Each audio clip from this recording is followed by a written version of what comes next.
Ahin ang bawang, luya, sibuyas sa yung dilaw na manok.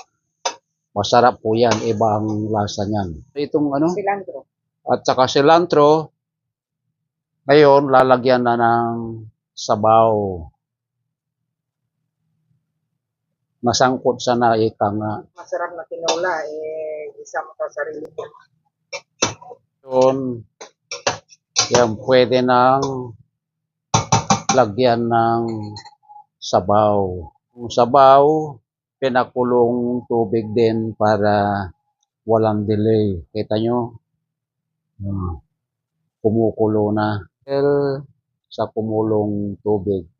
O, palalambutin yan ng maybe half an hour or until tender.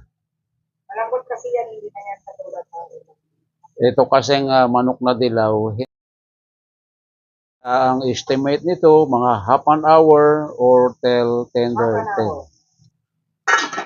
Takpan, balikan natin after half an hour. Alright, after half an hour. So, ilalagay na yung kasunod na ingredients. Ang bango. Lagyan din ng dalawang sili lang. Huwag nang pisain kasi maanghang yan. Tapos ilagay na yung sayuti. Yan.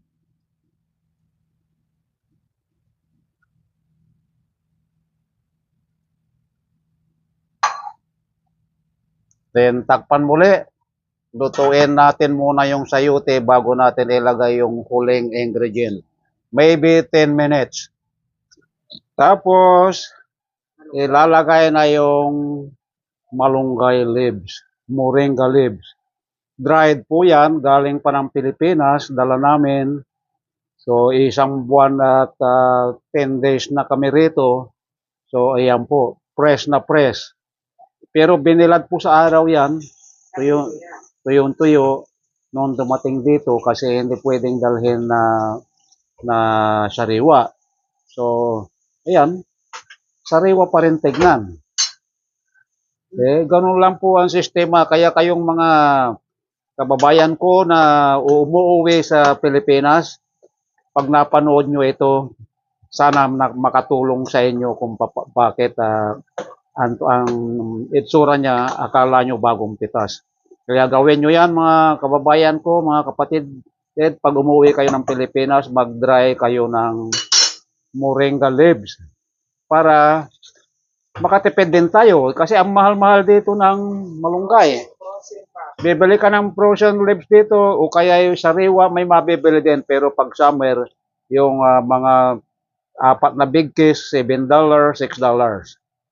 Yung apat na tangkay lang yun ha. Okay. So hanggang dito na lang. Kung nag-enjoy kayo mga kapatid sa aking pinakitang video, ay huwag kalilimutang mag-like and comment down below. And if you are new to my YouTube channel, Leonardo De Guerto, please don't forget to click the subscribe button and notification bell para updated kayo lagi sa susunod kong video. So kakain na po tayo, luto na yan.